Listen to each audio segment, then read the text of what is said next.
Hello दोस्तों, आपके अपने YouTube चैनल पर देव क्लास में आपका स्वागत है। दोस्तों, आज का आपका टॉपिक रहेगा साइक्लोट्रॉन।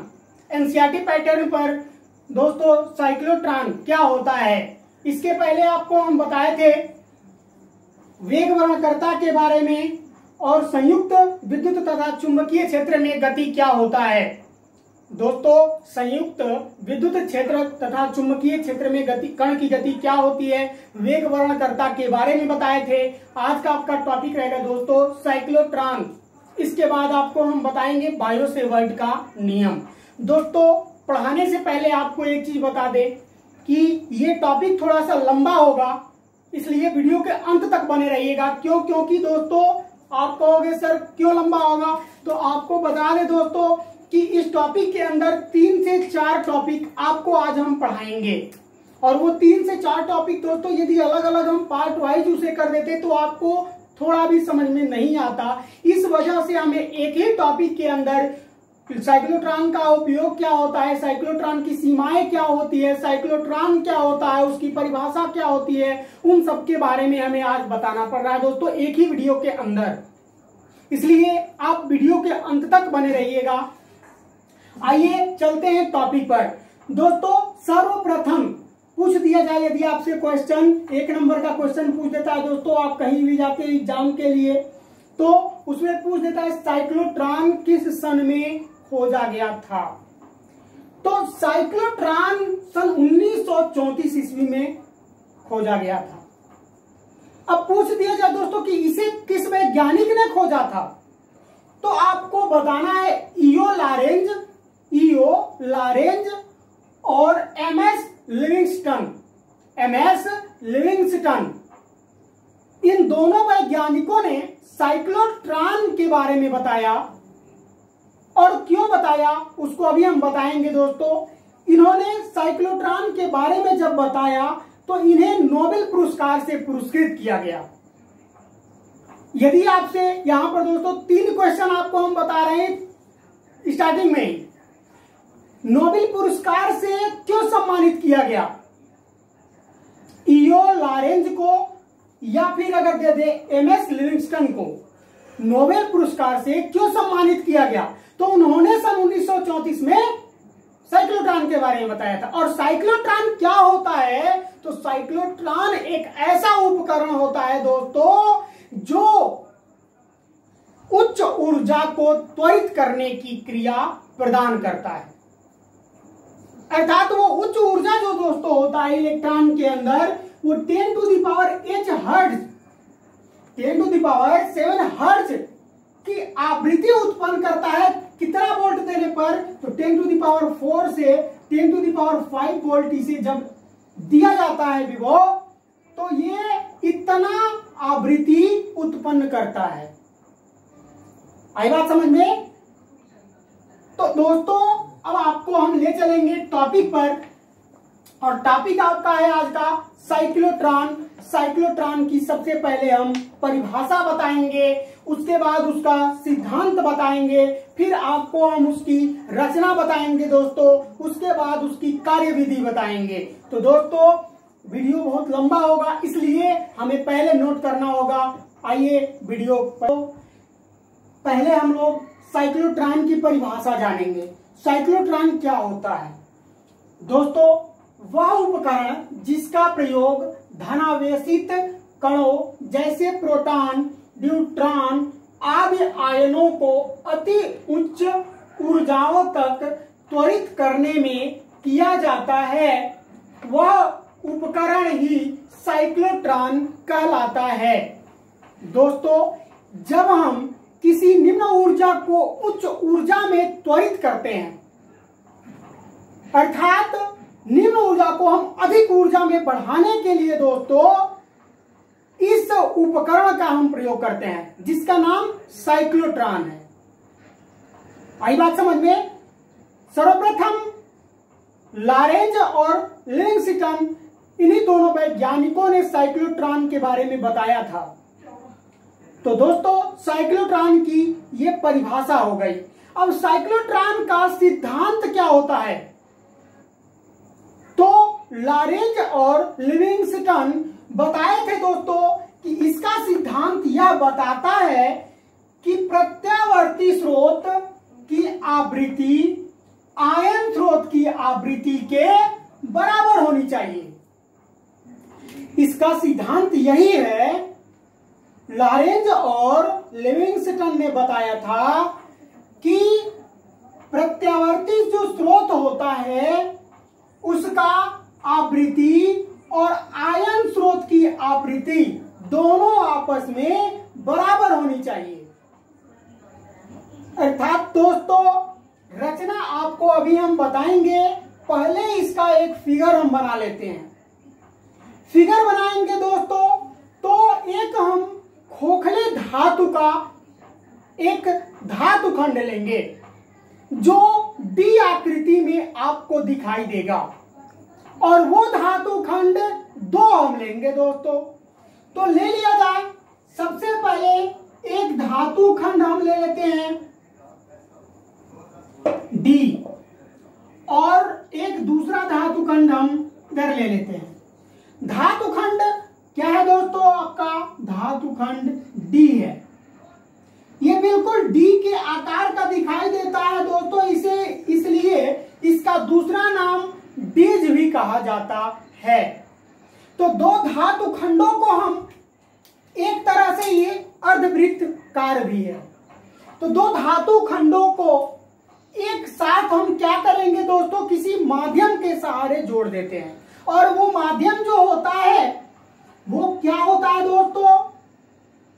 आपको बता दें, वो माध्यम जो होता है वो वोल्टता होता है उसका। अर्थात यहां से ये धारा प्रवाहित की जाती है।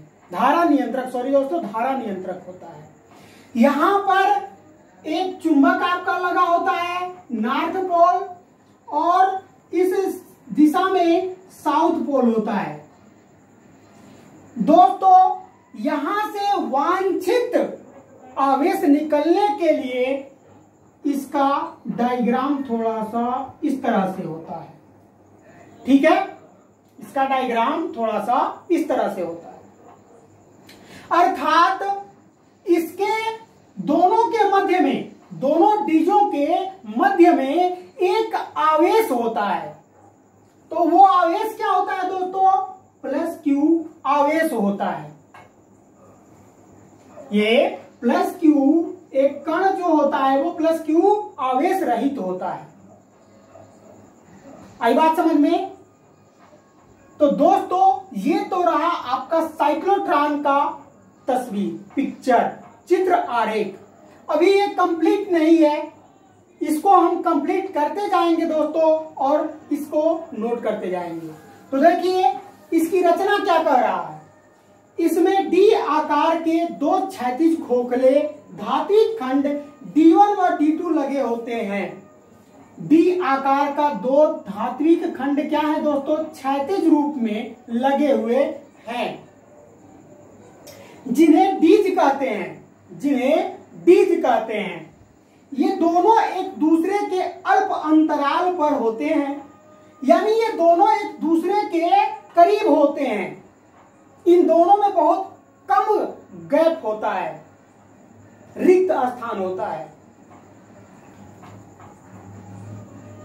इनके बीच उच्च प्रत्यावर्ती स्रोत जोड़ देते हैं।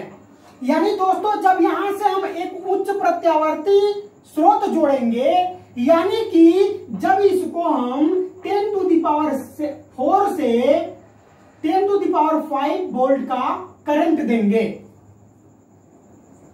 जब इतना इसको करंट दिया जाएगा दोस्तों, तो ये 10⁷ हर्ट्ज की आवृत्ति के साथ इसके अंदर ये कण जो होगा इस तरह से चक्कर लगाना चालू करेगा।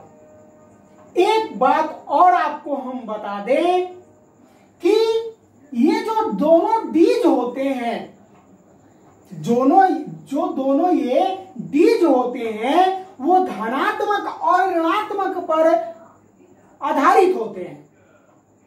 अर्थात जो इनके अंदर ये कण होता है ये तो धनात्मक होता है, तो यहां पर हम इसे माइनस मान लेते हैं, D1 को माइनस मान लेते हैं दोस्तों, और D2 को धनात्मक मान लिया जाए। यानी कि जब हम D1 धात्विक खंड को ऋणात्मक मानते हैं और D2 धात्विक खंड को धनात्मक मानते हैं, तो कंडीशन एक ऐसा आता है कि हमेशा जानते हैं धन से ऋण की ओर इलेक्ट्रॉन भागते हैं। तो यहां से जब त्वरित होना चालू होता है दोस्तों, इलेक्ट्रॉनों का ऊर्जा मिलता है कितना वेग से, तो 10⁷ हर्ट्ज से। जब इसकी आवृत्ति के बारे में हम बात करते हैं तब ये इतना वेग से त्वरित होता है और ये माइनस पॉइंट तक जाता है। फिर जब माइनस पॉइंट को पार करते हुए दोस्तों धन पॉइंट में आता है, तो ये आपका प्लेट जो होता है वो माइनस की भांति कार्य करता है और उस कंडीशन में ये धन की भांति कार्य करता है। यानी कि एक बार ये माइनस और ये प्लस, दूसरी बार जब यही डीज दोस्तों यहां तक आता है और इसमें क्रॉस करता है, तो ये ऋणात्मक हो जाता है और ये धनात्मक हो जाता है।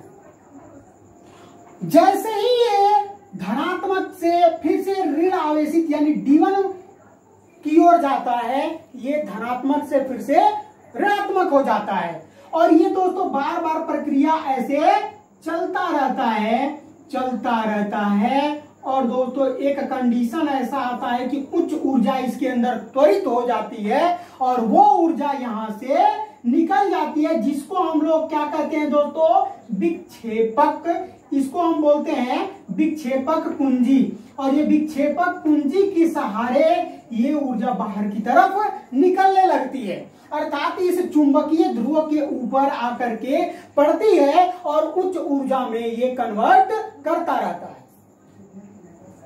आई बात समझ में? तो ये है इसका रचना। दोस्तों अभी के लिए इतना आप नोट कर लो या वीडियो का स्क्रीनशॉट कर लो, उसके बाद आपको हम आगे बताते हैं। जगह थोड़ा सा नहीं है दोस्तों, नोट करिए इसे आप। विधि हम देखेंगे, कार्यविधि में आप क्या लिखोगे दोस्तों कि माना M द्रव्यमान तथा +Q आवेश का एक आयन उत्पन्न करता है। जो साइक्लोट्रॉन होता है वो M द्रव्यमान तथा +Q आवेश का एक आयन उत्पन्न करता है, तब आवेश D1 के बाह्य पृष्ठ पर होगा। उस समय आवेश जो होगा दोस्तों बाह्य D1 के बाह्य पृष्ठ पर होगा, अर्थात दोस्तों जब ये धन आवेशित है तो ये ऋण आवेशित होगा और इसके बाह्य पृष्ठ पर धन आवेशित उपस्थित होगा। आई बात समझ में? ये रहा आपका इतना, तो बाह्य पृष्ठ पर होगा अर्थात धन आवेशित से ऋण आवेशित की ओर होगी। अर्थात कहने का मतलब यह है दोस्तों कि जो आपको हम पहले बताए हैं कि धन से पहले ऋण में जाएगा, फिर से ऋण से इस धन में आएगा, धन से फिर से धन में आएगा दोस्तों ऋण होने के पश्चात, और ये प्रक्रिया बार बार चलती रहती है। अतः धनायन की अधिकतम त्रिज्या वृत्तीय गति करता है। धनायन का जो अधिकतम ये त्रिज्या है दोस्तों वो क्या कर रहा है, एक वृत्तीय गति कर रहा है, यानी बार बार ये निरंतर प्लस माइनस हो रहा है और इस सर्कल के अंदर डीज के अंदर घूम रहा है। तो वो क्या कर रहा है दोस्तों, एक वृत्तीय गति कर रहा है। तब उसका चाल जो होगा वो भी होगा। उसका चाल क्या होगा दोस्तों, भी होगा। अर्थात लॉरेंज बल के अनुसार, अर्थात लिखेंगे लॉरेंज बल से, लॉरेंज बल से। लॉरेंज बल क्या होता है दोस्तों, F बराबर QV sin थीटा। चूंकि थीटा बराबर हम क्या जानते हैं दोस्तों, चूंकि नोट कर लीजिए थीटा बराबर 90 अंश है, लंबवत है तो, और 90 अंश का मान कितना होता है तो 1 होता है। अर्थात ये हो जाएगा F बराबर QV। समीकरण नंबर इसको हम 1 मान लेंगे। क्या मान लेंगे दोस्तों, समीकरण नंबर 1 मान लेंगे। ठीक है। अब दोस्तों कह रहा है जब F बराबर हमारा QV हो गया, तो दूसरी कंडीशन में कह रहा है दोस्तों कि जब कण गति करेगा तब एक अभिकेंद्र बल भी उत्पन्न करेगा। दोस्तों जब ये अंदर से बाहर की तरफ आएगा तो जाहिर सी बात है कि एक और बल उत्पन्न करेगा, और वो बल क्या होगा? अभिकेंद्र बल होगा। क्यों? क्योंकि यहां से जब चल रहा है तो बार बार ये इसके मोड़, इसके गति में कुछ ना कुछ झुकाव आ रहा है। आई बात समझ में? और वो मोड़ की तरह दिख रहा है आपको। तो मोड़ पर हमेशा क्या लगता है? कौन सा बल लगता है दोस्तों? अभिकेंद्र बल कार्य करता है। तब नोट कर लीजिए यहां पर कि जब कण गति में होगा तब एक बल लगेगा, अर्थात वो बल क्या होगा? अभिकेंद्र बल होगा। अर्थात लिख सकते हो दोस्तों F बराबर अभिकेंद्र बल क्या होता है? mv² बटा में r। इसको हम समीकरण नंबर 2 मान लेते हैं। ठीक है, इसको समीकरण नंबर हम 2 मान लेते हैं दोस्तों। अब यहां से जब समीकरण नंबर ये 2 हो गया तो ये हो जाएगा आपका, आगे की तरफ चलते हैं दोस्तों। समीकरण नंबर ये आपका 2 हो गया। ठीक है, जब ये समीकरण नंबर 2 हो गया दोस्तों, तब आगे चलेंगे, लिखेंगे यहां पर समीकरण नंबर 1 और 2 से। नोट करिए, समीकरण 1 व 2 से। अब समीकरण नंबर 1 व 2 की तुलना हम कर देते हैं दोस्तों। तो समीकरण नंबर 1 और 2 की जब तुलना करेंगे तब ये हो जाएगा, दोनों पक्ष का एफ दोनों आपस में क्या है दोस्तों? बराबर है। तब ये हो जाएगा Q B equal to mv² बटा में r। अब यहां से भी से एक भी कैंसिल हो जाएगा, तब ये हो जाएगा दोस्तों Q B equal to mv बटा में r। क्या हो जाएगा दोस्तों? mv बटा में r। तब यहां से हम लोग इसकी त्रिज्या निकाल सकते हैं, अर्थात r बराबर हो जाएगा mv बटा में qb। इसकी हम त्रिज्या यहां से ज्ञात कर चुके हैं दोस्तों। किसकी त्रिज्या? साइक्लोट्रॉन की हम त्रिज्या आसानी से ज्ञात कर लिए। r बराबर m उसका क्या है? कण का द्रव्यमान है, v उसका वेग है, q आवेश है, और b आपका चुंबकीय क्षेत्र है। ठीक है, ये जो चुंबकीय क्षेत्र लगा हुआ है, चुंबकीय क्षेत्र है। यहां से हम लोग तो दोस्तों r बराबर फाइंड आउट कर लिए। अब हमको निकालना है इसकी गतिज ऊर्जा, इसका वेग। अब वेग क्या करते हैं दोस्तों कि r बराबर जब हम इतना फाइंड आउट कर चुके हैं तो इसका मान हम लोग कर देते हैं समीकरण नंबर 2 में रख देते हैं। तो समीकरण नंबर 2 में r का मान रखने पर, नोट करिए यहां पर, समीकरण 2 में r का मान रखने पर, जब r का मान हम समीकरण नंबर यहां पर 2 में रखेंगे दोस्तों, तब ये हो जाएगा आपका F बराबर mv बाई r का मान कितना रखेंगे दोस्तों? mv बटा qb हो जाएगा दोस्तों। और यहां पर v का ये क्या है? r² है ना। समीकरण नंबर 2 में रख लिया जाए। एक मिनट दोस्तों, थोड़ा सा इसको और इजीली हम बना लेते हैं। ठीक है, तो क्यू भी बी इजिकल टू क्या होता है? mv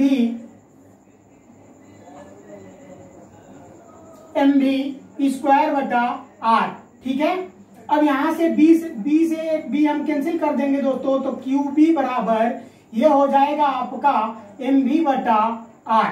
ठीक है, अब यहां से हम लोग इतना निकाल चुके हैं तो v बराबर यहां से हम लोग वेग भी आसानी से निकाल सकते हैं। ठीक है दोस्तों, क्या वेग भी आसानी से निकाल सकते हैं।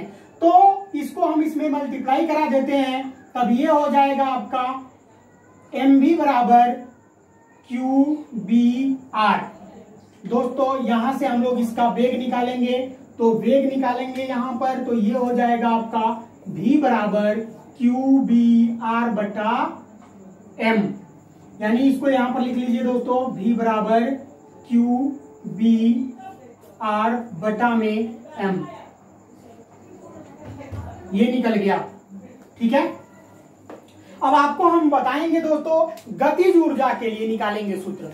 गतिज ऊर्जा के लिए जब निकालेंगे तो इसके पहले आप इसको नोट कर लीजिए दोस्तों, जगह थोड़ा सा कम पड़ रहा है, नोट करिए आप जल्दी।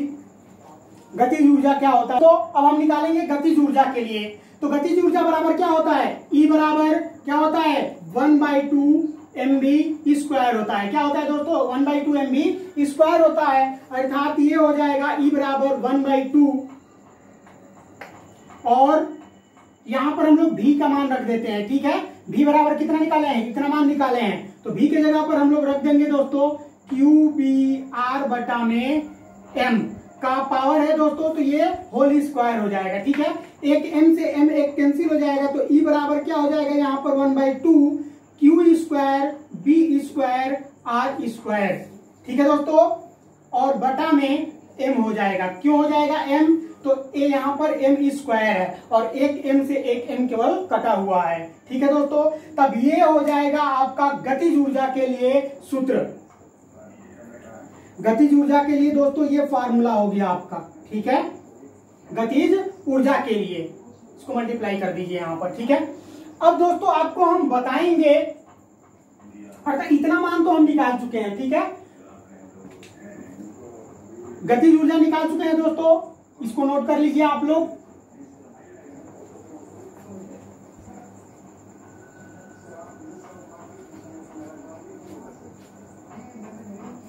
अर्थात यहां पर हम बताएं दोस्तों आपको कि जब गतिज ऊर्जा बराबर हम लोग इतना निकाल चुके हैं, तो साइक्लोट्रॉन की आवृत्ति कितनी होगी। अब हम बात करेंगे साइक्लोट्रॉन की आवृत्ति के बारे में। तो दोस्तों साइक्लोट्रॉन की आवृत्ति क्या होती है उसको हम आपको अब बताएंगे। साइक्लोट्रॉन की आवृत्ति क्या होती है, अब फ्रीक्वेंसीज की हम निकालेंगे। तो साइक्लोट्रॉन की आवृत्ति निकालने के लिए दोस्तों, यदि दोलयमान विद्युत क्षेत्र के का दोलनकार T हो, दोस्तों जब ये गति कर रहा है दोलयमान, इसके अंदर जो है जब वो गति कर रहा है तो उसको T समय लग रहा है, उसका दोलन काल जो है वो T है, कैपिटल T हो, तो प्रत्येक डीज की ध्रुवत्व T/2 समय पश्चात बदल जाएगी। अब दोस्तों T/2 कहां से आ गया, तो जब इसे हम दो भागों में बांटेंगे दोस्तों, तो T पूरे इस दोलन काल का समय लग रहा है T, तो दोनों को आधा आधा करेंगे तब ये हो जाएगा T/2 समय लगेगा। ठीक है, अतः आयन के अर्धवृत्त की परिक्रमा करने में लगेगा। आयन का ये अर्धवृत्त जब अर्धवृत्त का परिक्रमा करेगा तो T/2 समय लगेगा। आई बात समझ में दोस्तों, T/2 समय लगेगा। ठीक है दोस्तों, तब यहां पर नोट कर सकते हैं हम लोग, अर्थात F बराबर QVB, यानी F बराबर QVB पर लारेंज बल कार्य करेगा। इस पर एक लारेंज बल कार्य करेगा दोस्तों, और ये हो जाएगा F बराबर QVB। तत्पश्चात एक चुंबकीय बल जब ये मुड़ रहा है दोस्तों, जब ये मुड़ रहा है तो एक अभिकेंद्र बल भी इसके ऊपर क्या कर रहा है, कार्य कर रहा है। इसलिए मुड़ने पर ये है लारेंज बल, कब लग रहा है दोस्तों, तो जब वो कण गति कर रहा है तब, और जब ये कण यहां से गति करता हुआ मुड़ रहा है इधर की दिशा में, तो इस पर एक बल लग रहा है जिसको हम क्या कहते हैं, अभिकेंद्र बल कहते हैं। और अभिकेंद्र बल F बराबर mv² बटा में क्या होता है दोस्तों, R होता है। आई बात समझ में। अब यहां पर इसको हम समीकरण नंबर 1 मान लेते हैं, इसको 2 मान लेते हैं। ठीक है दोस्तों, अब यहां पर दोस्तों 1 और 2 की तुलना कर दिया जाए, तो तुलना करने पर दोनों इसका बायां पक्ष समान है, अर्थात ये हो जाएगा QVB = mv² बटा में R। अब यहां पर दोस्तों V से V कैंसिल हो जाएगा, तो QB बराबर mv बटा R हो जाएगा। क्या हो जाएगा दोस्तों, QB = mv² बटा में R हो गया। इसको हम समीकरण नंबर क्या मान लेते हैं दोस्तों, यहां से पहले R का हम मान निकालेंगे, तो R बराबर, चूंकि पीछे हम निकाल चुके हैं लेकिन इसे यहां पर निकालना बहुत जरूरी है दोस्तों, तो R बराबर हो जाएगा आपका mv बटा में QB। समीकरण नंबर इसको हम 3 मान लेते हैं, समीकरण नंबर इसे 3 मान लेते हैं दोस्तों। उसके बाद अब निकालेंगे, चूंकि हमारा क्या होता है, दूरी बराबर चाल बटा समय होता है। क्या होता है दोस्तों, चाल बटा समय। तो समय निकालेंगे दोस्तों, तो समय बराबर क्या हो जाएगा, समय बराबर चाल बटा दूरी। क्या हो जाएगा दोस्तों, चाल बटा दूरी हो गया। अब चाल बटा दूरी हो गया तो यहां पर इसका हम मान रखेंगे, चूंकि दोस्तों ये पूरा एक वृत्त कर रहा है उत्पन्न, तो आवर्तकाल का परिधि जब हम निकालेंगे दोस्तों तो 2 पाई वो आर होता है, अर्थात टी हमारा समय हो गया, और चाल जब पूरी दूरी ये तय कर रहा है दोस्तों तब ये हो जाएगा 2 पाई आर बटा भी। क्या हो जाएगा दोस्तों, 2 पाई आर बटा में भी हो जाएगा। इसका मल्टीप्लाई इधर कर देते हैं दोस्तों, फिर समय निकालेंगे तो 4 बटा 2। ठीक है, अब ये हो गया इतना। तब एक मिनट, सॉरी थोड़ा सा यहां पर हमसे मिस्टेक हुआ है दोस्तों। यहां पर हम लोग क्या निकालेंगे, अब चाल बराबर दूरी बटा समय होता है। क्या होता है दोस्तों, तो चाल बराबर दूरी बटा समय होता है। ठीक है, तो समय बराबर क्या हो जाएगा, समय बराबर दूरी बटा चाल हो जाएगा। क्या हो जाएगा दोस्तों, दूरी बटा चाल हो जाएगा। ठीक है, तो दूरी बटा यहां पर चाल हो गया। दूरी हमारा क्या है, कण जो चल रहा है वो एक वृत्त की परिधि पर गति कर रहा है माने तो, तब ये हमारी परिधि क्या हो जाएगी, 2 पाई आर हो जाएगा, बटा में चाल हमारा भी हो जाएगा। ठीक है दोस्तों, तब ये मान इतना हो गया। अब यहां पर हम लोग मान रखेंगे v का। जब v का हम मान रखेंगे दोस्तों यहां से, तो v का मान निकाले हैं पीछे, v का मान यदि रख दिया जाए तो ये हो जाएगा 2 पाई बट्टा में, अभी आपको हम समझा दे रहे हैं दोस्तों, mv बाई qb।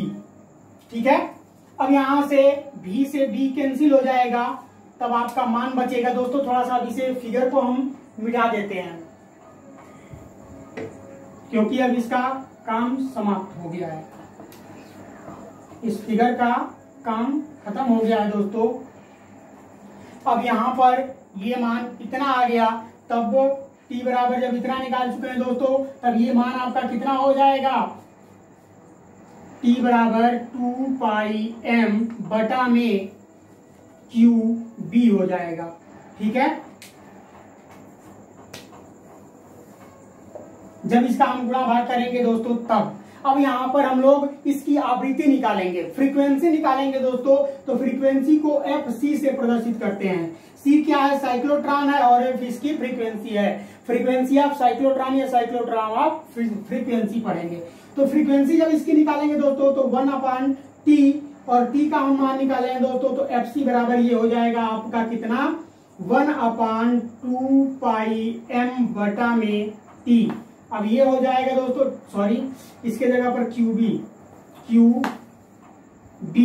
अब ये हो जाएगा टोटल दोस्तों, आपका मान ऊपर की तरफ जाएगा तो FC बराबर ये हो जाएगा QB बटा में 2 पाई m।